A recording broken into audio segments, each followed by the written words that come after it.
हम लोग पिछली क्लास में मैन्युफैक्चरिंग प्रोसेस में टूल लाइफ को हम लोग जिक्र कर रहे थे। क्या क्या फैक्टर्स हैं टूल लाइफ के, तो वही टूल लाइफ के बारे में हम लोग जो है आज डिस्कस करेंगे, उसी को क्लियर करेंगे। ज्यादा आज आगे नहीं बढ़ेंगे। Assessment of the tool life का कैसे असेसमेंट करते हैं इंडस्ट्री में, ये आपको 3 मेथड दिए गए हैं, उससे assessment of the tool life होता है। Number of pieces of the work machine, कितने पीसे वर्क पीस के मशीन किए गए हैं। Number 1, total volume of the material remove, कितने volume of the material remove किए गए हैं। और तीसरा, total length of the cut, तीसरा total length of the cut है। इसी में assessment of the tool life आपका होता है। आपको 3 मेथड आपको दिया गया है, जिससे assessment of the tool life आपको होता है। दूसरा, measurement of the tool wear, tool wear कैसे मेजर करते हैं। Various methods of the tool wear are the loss of the tool material in volume और द वेट, टूल मटेरियल का volume में लॉस और वेट में लॉस, ये आपको टूल वियर का आपको दिखाता है। By grooving and indentation method, grooving वहां पर होता है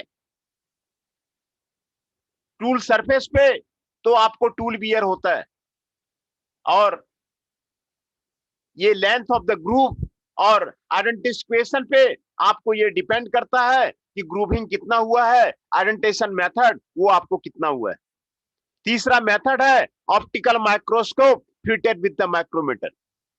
ऑप्टिकल माइक्रोस्कोप से देखते हैं कि कहां पर जो है आपको टूल वियर हुआ है, फ्लैंक वियर हुआ है, क्रेटर वियर हुआ है, किस तरह का वियर हुआ है, वो हम लोग measurement of the tool wear हम लोग करते हैं। चौथा है स्कैनिंग इलेक्ट्रॉन माइक्रोस्कोप, ये आपको ज्यादा मैग्निफिकेशन लाने के लिए स्कैनिंग इलेक्ट्रॉन माइक्रोस्कोप का यूज करते हैं। स्कैनिंग इलेक्ट्रॉन माइक्रोस्कोप से हम लोग देखते हैं कि कितना टूल वियर आपको हुआ है, वो हम लोग चेक करते हैं, वो आपको स्कैनिंग इलेक्ट्रॉन माइक्रोस्कोप से आपको होता है। और पांचवा मेथड है टेलीसर्फ।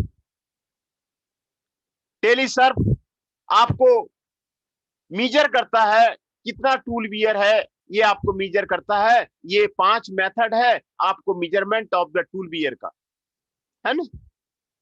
ये measurement of the tool wear का ये 5 मेथड है। उसके आगे हम लोग पढ़ेंगे Taylor's tool life equation. Frederick W Taylor ने कई एक्सपेरिमेंट किया और कई एक्सपेरिमेंट करके मशीनिंग टाइम को एक्स एक्सिस में लिया और वाई एक्सिस में आप उसने फ्लैंक वियर लिया और वीबी लिया, है ना। और उसके बाद कई ग्राफ बनाया, अलग अलग वेलोसिटी में आप उसने ग्राफ बनाया।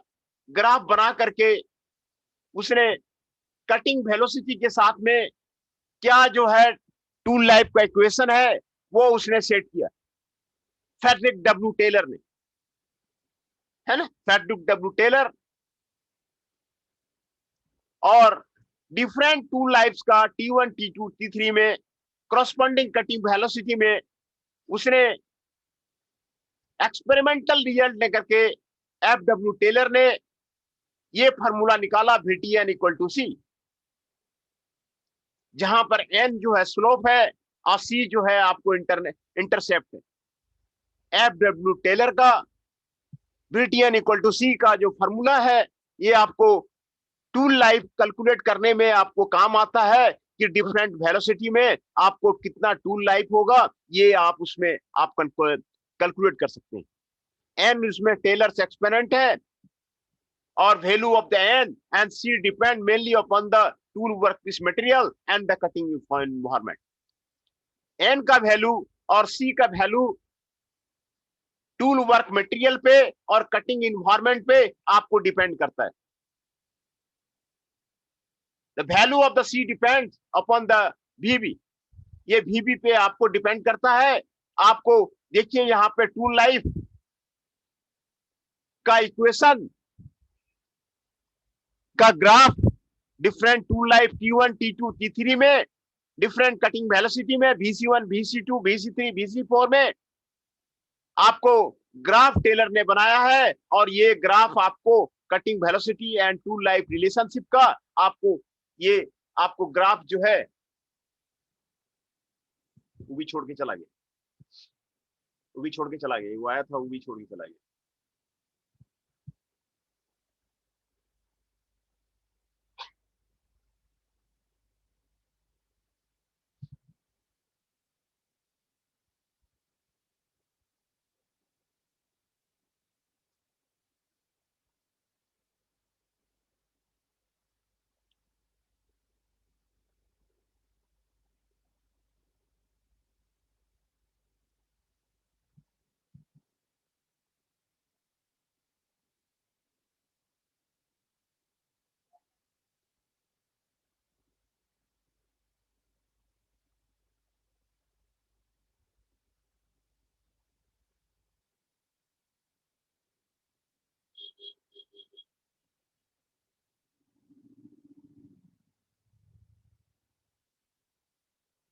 ये वो आया था वो भी छोड़ के चला गया, बोलने सैटरडे को नहीं आता है।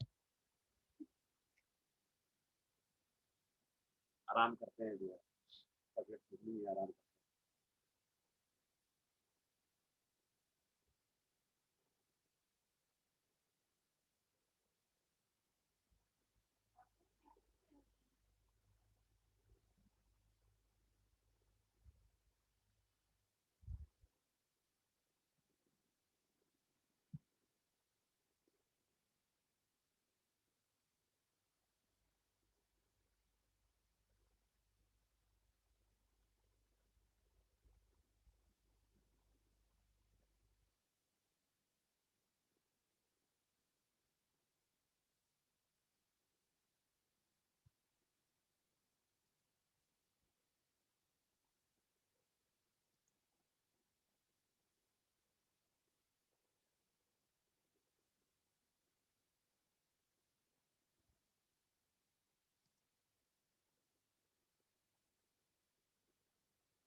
मोहित अदाना जी, हम लोग टूल लाइफ इक्वेशन के बारे में डील कर रहे थे। तो FW टेलर ने एक्सपेरिमेंट करके कटिंग वेलोसिटी और टूल लाइफ के बीच में एक रिलेशनशिप दिया, एक्सपेरिमेंट करके वो रिलेशनशिप दिया, इसको VTN इक्वल टू C बोलते हैं। और N का वैल्यू और C का वैल्यू टूल वर्कपीस मटेरियल पे आपको डिपेंड करता है, कटिंग इन्वायरमेंट पे आपको डिपेंड करता है ना। तो ये एक्स एक्सिस में टूल लाइफ का आपको T1 T2 T3 4 ये आपको ग्राफ प्लॉट किया गया, और कटिंग वेलोसिटी आपको वाई एक्सिस में VC1 VC2 VC3 VC4 वो आपको लिखाया गया। और ये ग्राफ आपको रिलेशनशिप आपको ये ड्रॉ किया गया, ये ड्रॉ किया गया, और ये रिलेशनशिप आपको VTN इक्वल टू C, ये आपको रिलेशनशिप आपको FW टेलर ने ये साबित किया, एक्सपेरिमेंटली साबित किया कि आपको tool life equation cutting velocity के साथ में क्या उसका रिलेशन है, उसके बारे में आपको ये रिलेशन निकाला। दूसरा, log T और log VC के बीच में FW टेलर ने ग्राफ निकाला, log T और log VC। तो उसने ग्राफ पाया कि ये आपको स्टेट ग्राफ है, ये आपको एंगल अल्फा है, V1 V2 V3, ये आपको टेन अल्फा का आपको ये जो ग्राफ जो है उसने पाया है ना। तो ये आपको टेलर लाइफ का आपको इक्वेशन आपको बताया गया है। टेलर लाइफ इक्वेशन के जो प्रॉब्लम बेस्ड है वो प्रॉब्लम आपको यहाँ पर आपको दिखाया जाता है। If in turning of the steel rod bye given cutting tool material and geometry at a given machining condition S0 and T under a given environment cutting fluid application, the tool life decreases from 80 minutes to the 20 minutes. Tool life 80 minutes से 20 minutes को हो जाता है due to increase in the cutting velocity VC from the 60 meter per minute to the 120 meter per minute.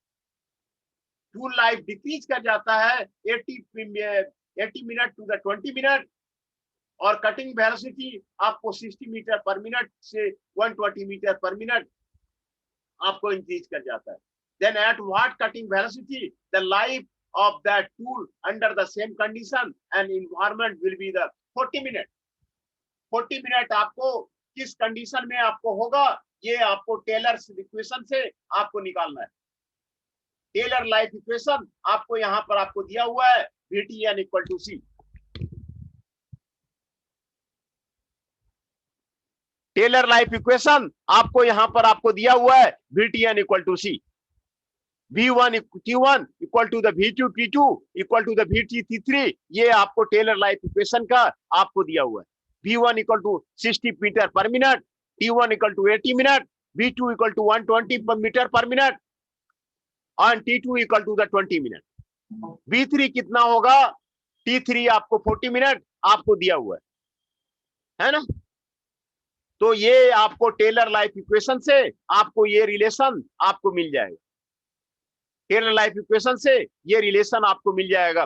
Then the from the V1 T1 आपको n का value आपको मिल जाएगा। n का वैल्यू 0.5 होगा,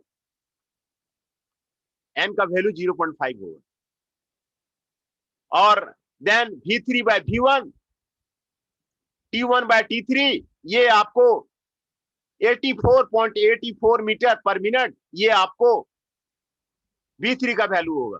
तो आप टेलर लाइफ इक्वेशन के बारे में एक प्रॉब्लम आपने देख लिया कि टेलर लाइफ इक्वेशन से कैसे टूल लाइफ आपको निकलता है, और उसको टेलर लाइफ का इक्वेशन आपको VTN इक्वल टू C ये आपको FW टेलर ने आपको दिया हुआ है ना। टेलर टूल लाइफ इक्वेशन ये आपको एक्सपेरिमेंटली वेरीफाई करके ये इक्वेशन आपको VTN इक्वल टू C ये आपको दिया हुआ है।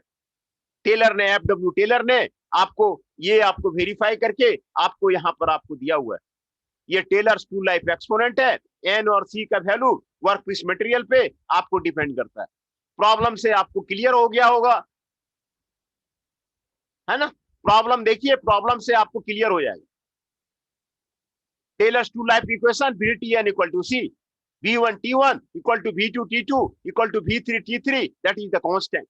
V1 का वैल्यू T1 का वैल्यू आपको दिया हुआ है, V2 का वैल्यू T2 का वैल्यू आपको दिया हुआ है, V3 का वैल्यू T3 का वैल्यू आपको दिया हुआ है। V1 T1 equal to the N V2 T2 power N, T1 T2 ये आपको N का वैल्यू 0.5 ये आपको यहाँ पर आपको दिया हुआ है। 0.5 जब निकल गया तो आपको V3 आपको यहाँ पर आपको निकल जाएगा 84.84 मीटर पर मिनट है ना। ये आपको टेलर टूल लाइफ इक्वेशन से ये रिलेशन आपको मिल जाता है। दूसरा modified Taylor tool life equation. Taylor tool life equation को variation of the cutting speed VC को फीड पे क्या वेरी करता है, डेप्थ ऑफ कट पे क्या रिलेशन है, उसको मॉडिफाइड टेलर इक्वेशन कहते हैं। कटिंग स्पीड और फीड पे देखिए ये मॉडिफाइड टूल लाइफ इक्वेशन है। TL equal to tool life, C2 is the constant, BC is the cutting speed, S0 is the feed and the depth of cut is the T। ये आपको modified Taylor life equation है। ये आपको modified Taylor life equation है। और modified Taylor life equation में XYZ exponent है, ये आपको यहाँ पर आपको दिया जा रहा है। और ये XYZ आपको जो मैक्सिमम होता है आपको उस पर इफेक्ट करता है। तो ये आपको मॉडिफाइड टेलर्स इक्वेशन, आपको ये मॉडिफाइड टेलर इक्वेशन आपको यहां पर आपको दिखा रहा है, जहां tool life equal to CT VCX S0Y and TJ, है ना। ये आपको modified Taylor's tool life equation आपको यहां पर आपको दिखाया जा रहा है। तो modified Taylor's tool life equation और टेलर्स टूल लाइफ इक्वेशन आपको यहां पर आपको बताया गया, that is the VTN equal to C Taylor's derived simple equation. आपको VTN इक्वल टू C आपको यहाँ FW टेलर ने आपको यहाँ पर आपको निकाला है। तो ये आपको टेलर्स टूल लाइफ इक्वेशन है, उसके बारे में हम लोगों ने पढ़ा, एक न्यूमेरिकल भी हम लोगों ने करा। दूसरा, measurement of the tool wear. Tool wear कैसे मेजर करते हैं, यहां पर आपको दिया हुआ है। एक तो टेलीसर्फ इक्विपमेंट है, जो कि स्पेशली कैटर वियर को मेजर करने के लिए आपको यूज किया जाता है। टेलीसर्फ जो इक्विपमेंट है, क्रेटर वियर को मेजर करने के लिए आपको यूज किया जाता है। चौथा है scanning scale electron microscope. Scanning electron microscope से डिटेल्ड फोटोग्राफ आपको आ जाता है टूल वियर का, हर एक तरह का टूल वियर का, फ्लैंक वियर, क्रेटर वियर, सभी तरह के टूल वियर का स्कैनिंग इलेक्ट्रॉन माइक्रोस्कोप में आपको फोटोग्राफ आ जाता है। फोटोग्राफ से आपको टूल वियर आपको मेजर हो जाता है। तीसरा मेथड है optical microscope with the micrometer. Optical microscope से फोटो मेजर कर लेते हैं और माइक्रोमीटर से उसको जो है मेजर कर लेते हैं, कितना जो है आपको जो है टूल वियर है वो आपको मेजर कर लेते हैं। दूसरा मेथड था bye grouping and indentation method. Group से आपको लेंथ ऑफ द ग्रुप, ये आपको कितना ग्रुप बना टूल में वो उसको आपको पता कर लेते हैं। ये आपको ग्रुपिंग एंड आइडेंटिफिकेशन मेथड है। ग्रुपिंग करके ये आपको पता चल जाता है कि कितना ग्रुप हुआ, उससे आपको क्या टूल वियर हुआ वो आपको पता चल जाता है। Loss of the tool material in the volume, कितना टूल का मटेरियल लॉस किया वेट में, वॉल्यूम में, ये उसमें आपको measurement of the tool wear में आपको पता चल जाता है। Measurement of the tool wear में आपको ये आपको पता चल जाता है। तो ये measurement of the tool wear का आपको ये 5 मेथड है जो आपको यहां पर आपको बताया गया है। टूल मटेरियल लॉस कितना हुआ वॉल्यूम और वेट में, ये पहला मेथड है। ग्रुप कितना बना, कितना ग्रुप मेजर किया गया, ये दूसरा मेथड है। Optical microscope with the fitted micrometer, ये आपको तीसरा मेथड है। स्कैनिंग इलेक्ट्रॉन माइक्रोस्कोप, ये आपको चौथा मेथड है। और टेलीसर्फ, ये आपको 5वां method. Measurement of the tool wear का ये 5 मेथड है जिसके द्वारा टूल वियर आपको मेजर किया जाता है ना। और assessment of the tool life, tool life कैसे असेस करते हैं, यहां पर आपको ये आपको बताया गया। Number of pieces of work machine, कितने पीसेस जो है वर्क मशीन हुए हैं, total volume of the material remove कितना हुआ है, total length of the cut कितना हुआ है, इसी से assessment of the tool life आपको होता है। नंबर ऑफ द पीसेस, कितने वर्क पीस आपको मशीन हुए हैं, total volume of the material कितना आपको रिमूव हुआ है, total length of the cut आपको कितना हुआ है, इसी से assessment of the tool life आपको होता है।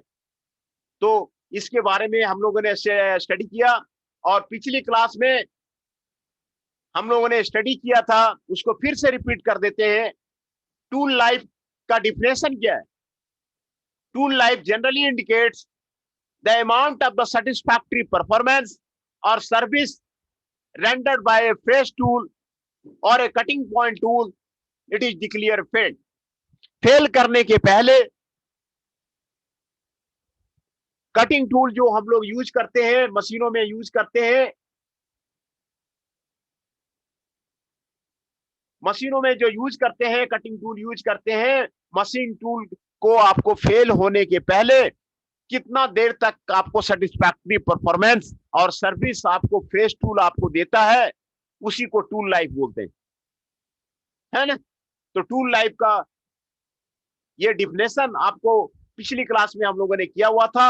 Tool life means the span of the actual machining time, span of the actual machining time by which a fresh tool can be worked before the attaining the specified limit of the tool wear.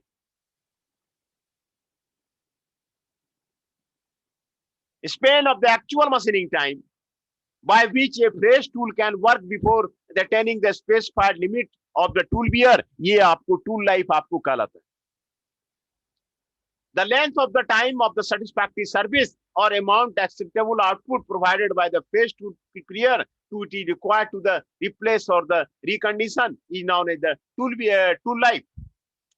ये आपको tool life का आपको definition आपको यहां पर आपको दिखाया गया। दूसरा हम लोगों ने डिस्कस किया था essential property of the cutting tool material. Cutting tool के लिए क्या क्या एसेंशियल प्रॉपर्टी है वो हम लोगों ने डिस्कस किया हुआ था। ये यहां पर आपको दिया हुआ है। High mechanical strength, compressive strength, tensile strength, ये सारे आपको कटिंग टूल मटेरियल का आपको प्रॉपर्टी होना चाहिए।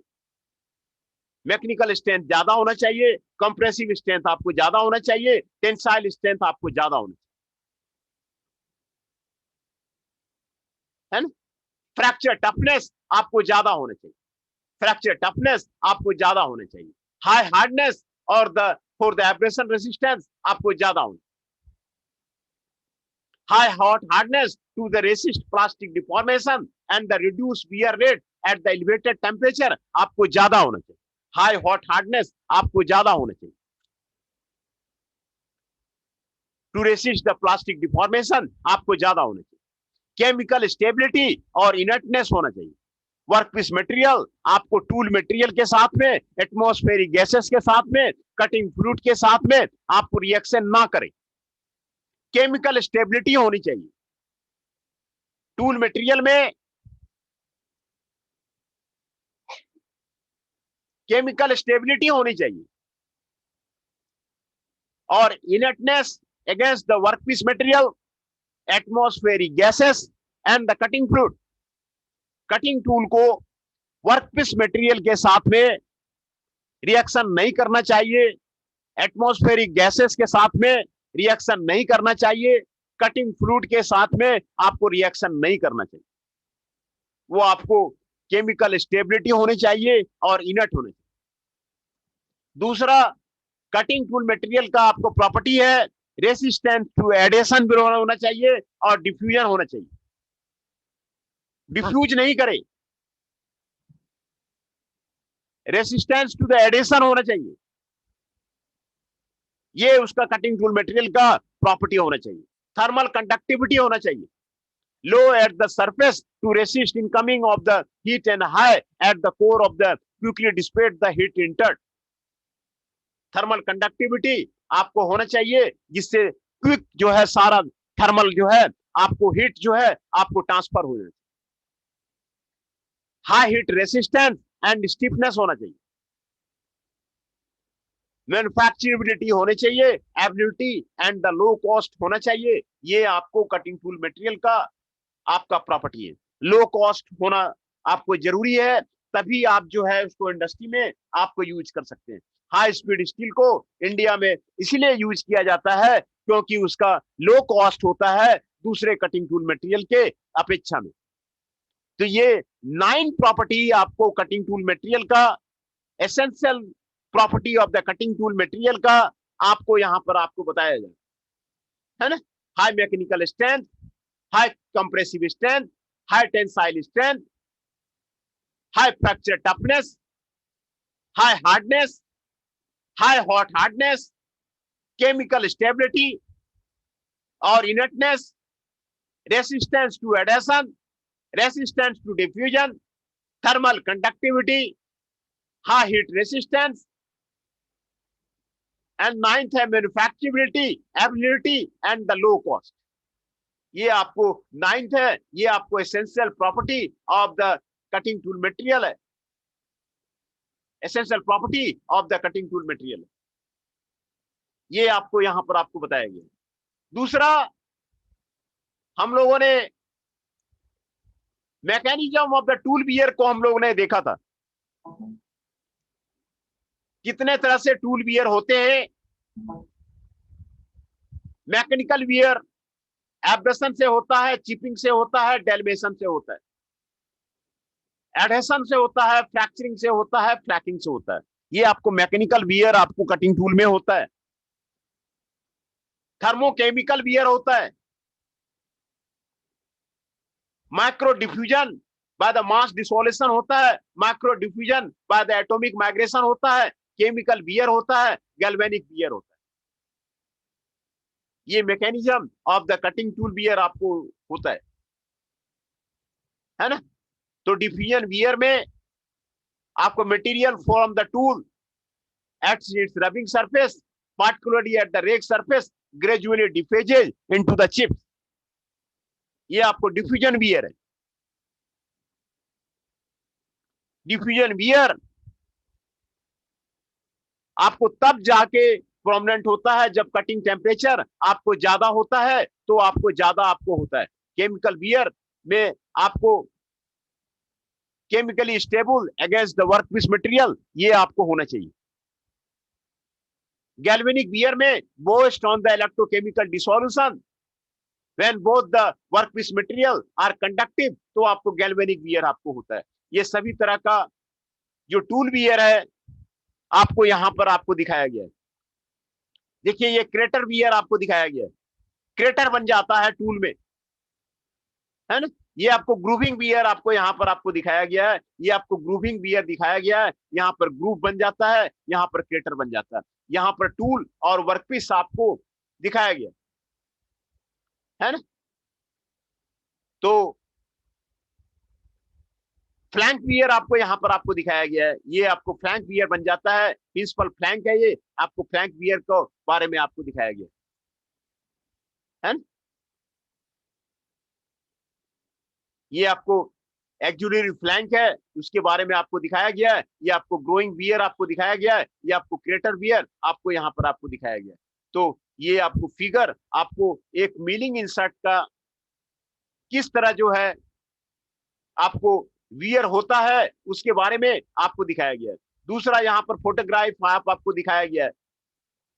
वियर पैटर्न आपको टर्निंग टूल इंसर्ट में आपको किस तरह का होता है, टूल वियर किस तरह का होता है, वो आपको यहाँ पर आपको दिखाया गया है ना। टूल वियर आपको किस तरह का होता है वो आपको यहाँ पर आपको दिखाया गया। मिलिंग इंसर्ट में जो टूल वियर होता है, इंटरमीडिएट एज बियर, प्लेलेसिंग एज एवरेज बियर, प्लेलेसिंग edge wear, intermediate cutting edge wear, main cutting edge wear, main cutting edge average wear, ये आपको यहाँ पर आपको दिखाया गया है। ये आपको wear pattern of the face milling insert आपको यहाँ पर आपको आपको दिखाया गया है ना। तो ये आपको ultimate failure of the tool इन्हीं कारणों से होता है, वो आपको यहाँ पे लिखा हुआ है। Increasing the cutting forces, cutting forces अगर बढ़ जाता है तो आपको टूल फेल्योर हो जाता है। Increase in the power consumption mainly due to the principal flank wear, ये उसका आपको दूसरा कारण। Increase in the dimensional deviation, है ना। टूल बियर होने से क्या क्या इफेक्ट होता है वो आपको यहां पर आपको बताया गया है ना। ऑड साउंड प्रोड्यूस होगा, वाइब्रेशन प्रोड्यूस होगा, मशीन वाइब्रेट करने लगेगा, टूल वाइब्रेट करने लगेगा, वर्कपीस मशीनिंग के टाइम वाइब्रेशन करने लगेगा। ये इफेक्ट जो है टूल बियर से आपको होता है। साउंड आपको ऑड साउंड प्रोड्यूस होने लगेगा, सरफेस क्वालिटी आपको वर्सन हो जाएगा, सरफेस क्वालिटी आपको खराब हो जाएगा। जब टूल वियर हो जाएगा तो आपको सरफेस क्वालिटी आपको खराब हो जाएगा, है ना।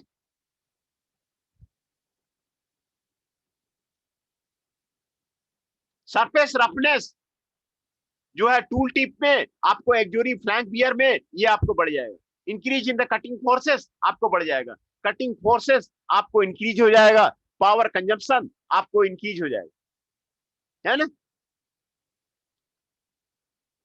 तो कटिंग टूल में वियर हो जाने से ये इफेक्ट आपको 5 इफेक्ट आपको होगा जो आपको यहां पर आपको दर्शाए हैं। Increase in the cutting forces आपको इंक्रीज कर जाएगा, पावर कंजम्पशन आपको इंक्रीज कर जाएगा, डायमेंशनल डेविएशन होने लगेगा, सरफेस रफनेस होने लगेगा, और साउंड प्रोड्यूस होने लगेगा, वाइब्रेशन होने लगेगा, सरफेस इंटीग्रिटी आपको आने लगेगा, आपको सरफेस इंटीग्रिटी आपको खराब हो जाएगा, mechanical weakening of the tool tip होगा। ये सारे इफेक्ट आपको टूल वियर के होने से आपको होने लगेगा। तो हम लोगों ने आज जो जो पढ़ा वो आपको मैं आपको क्लियर कर देता हूं। एक तो mechanism of the tool wear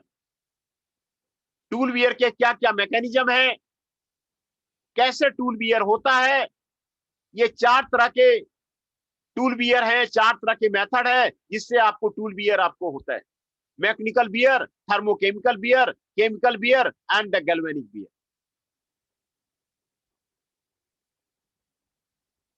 ये आपको 4 मेथड है जिससे आपको टूल वियर आपको होता है। टूल वियर का फिगर आपको यहां पर आपको दिखाया गया है। ये आपको क्रेटर वियर है, ये आपको ग्रूविंग वियर है, ये आपको रेक सरफेस है, ये आपको प्रिंसिपल फ्लैंक है। ये geometry and the major feature of the wearing of the आपको टूल वियर आपको यहां पर आपको दिखाया जा रहा है। टर्निंग टूल में आपको जो वियर पैटर्न बनता है उसका फोटोग्राफ आपको यहां पर आपको दिखाया गया है ना। फेस मिलिंग इंसर्ट में जो टूल वियर होता है उसका आपको इफेक्ट आपको यहां पर आपको दिखाया गया। दूसरा, क्या क्या इफेक्ट्स होता है टूल वियर होने के बाद जॉब में, वो आपको यहां पर आपको बताया गया। कटिंग फोर्सेस बढ़ जाते हैं, पावर कंजम्पशन बढ़ जाता है, डायमेंशनल डेविएशन बढ़ जाता है, सरफेस रफनेस बढ़ जाता है, ऑड साउंड प्रोड्यूस होता है, वाइब्रेशन बढ़ जाता है, सरफेस इंटीग्रिटी आपको खराब हो जाता है, और weakening of the tool tip आपको हो जाता है ना। तो ये आपको इफेक्ट आपको टूल वियर होने से आपको होता है। ये कटिंग टूल मटेरियल का प्रॉपर्टी आपको बताया गया। टूल लाइफ का डिफिनेशन वो आपको क्लियर कराया गया। Assessment of the tool life कैसे होता है उसके बारे में आपको बताया गया कि ये आपको 3 मेथड है assessment of the tool life. Measurement of the tool wear कैसे मेजर करेंगे, ये 5 मेथड आपको measurement of the tool wear आपको यहां पर आपको बताया गया। 5 मेथड है आपको टूल वियर का आपको मेजरमेंट करने का। Taylor's tool life equation, Taylor ने ये VTN इक्वल टू सी, ये FW टेलर ने एक्सपेरिमेंट करके ये इक्वेशन निकाला है और वो बताया है। ये टूल लाइफ के लिए बहुत ही महत्वपूर्ण फार्मूला है जिसके द्वारा जो है हम लोग टूल लाइफ हम लोग कैलकुलेट कर सकते हैं। एक प्रॉब्लम भी आपको बताया गया, प्रॉब्लम भी आपको क्लियर किया गया यहाँ पे टेलर टूल लाइफ इक्वेशन का। ये प्रॉब्लम आपको यहाँ पर आपको क्लियर किया गया। ये लेक्चर नोट्स आपको दे दिया गया है, इसीलिए आपको कोई दिक्कत नहीं आएगी। आपको ये V1 T1 equal to N, V2 T2 equal to N, ये फार्मूला लगाया गया है। N पहले निकाला गया, फिर V3 पहले निकाला गया, है ना। Modified Taylor's tool life equation ये आपको बताया गया। ये modified Taylor's tool life equation, तो ये आपको जो है आपको आज क्लियर कर दिया गया।